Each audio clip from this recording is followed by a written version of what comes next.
মাগরিবের সময়টা খুব গুরুত্ব দিয়ে শোনেন কথাটা। মাগরিবের সময়, ওই সময় ঘরের শিশু যারা আছে তাদেরকে আটকায় রাখবেন। শিশুদেরকে ওই সময়টা চেষ্টা করবেন তারা যেন বাহিরে না যায়।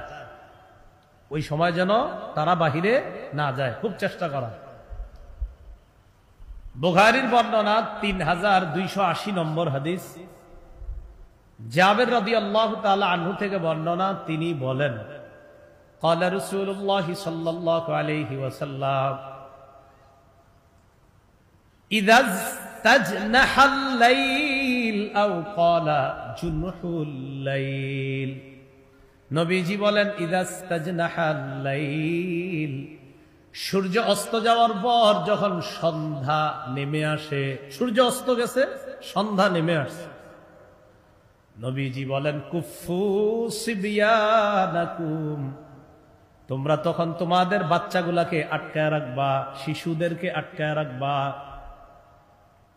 সূর্য অস্ত যাওয়ার পর সন্ধ্যা যখন নেমে আসে, আল্লাহ নবী বলেন কুফু সিবিয়ানাকুম, শিশুদেরকে তখন আটকায় রাখবা। ফাইন্না শায়াতিনা তানতাশিরু হিনাইযিন, আল্লাহ নবী বলেন শয়তান তখন দুনিয়ার চারদিকে ছড়ায়া পড়ে। মাঝে মাঝে আইসা কোন হুজুর ছেলের উপরে আসর করছে, করবই তো, আপনি ওই সময় তো ছেলের ঘরে আটকায় রাখেন নাই, মেয়েটারে আটকায় রাখেন নাই, তো আসর বদ আসর তো তার উপর হবেই। নবীজি বলেন তখন শয়তান ছড়ায়া পড়ে, ওই সময় তোমরা সন্তানদেরকে আটকায় রাখবা। ফাইদা যাহাবা সাআতুম মিনাল ইশা, রাতের কিছু অংশ যখন চলে যায়, ফাখাল্লুহুম, তখন আবার তাদেরকে ছেড়ে দাও।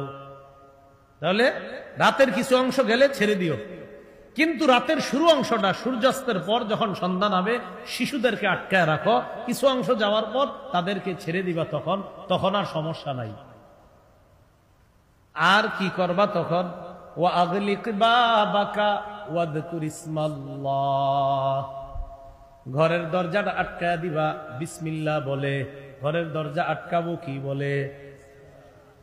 রাতের বেলা আপনার বিবি ঘরের দরজা আটকায় রাখবে বিসমিল্লাহ বলে। আপনি যখন অফিস থেকে যাইবেন রাত 8টা 9টা 10টার দিকে, দরজা যখন নক করবেন, বিবি যখন দরজা খুলবে, খোলার আগে পড়বে বিসমিল্লাহ, দরজা বন্ধ করার সময়ও বিসমিল্লাহ, দরজা খোলার সময়ও বিসমিল্লাহ।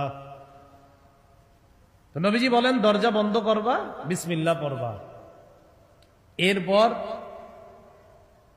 ওয়াউকি সিকাআকা ওয়াযকুর ইসমাল্লাহ, তুমি যে গ্লাসে পানি পান করো ওই পান পাত্রটা ঢাইকা রাখবা বিসমিল্লাহ বলে। রাতের বেলা শোয়ার সময় পাশে গ্লাস রাখেন না, বিসমিল্লাহ বলে ওইটা ঢাইকা রাখবেন।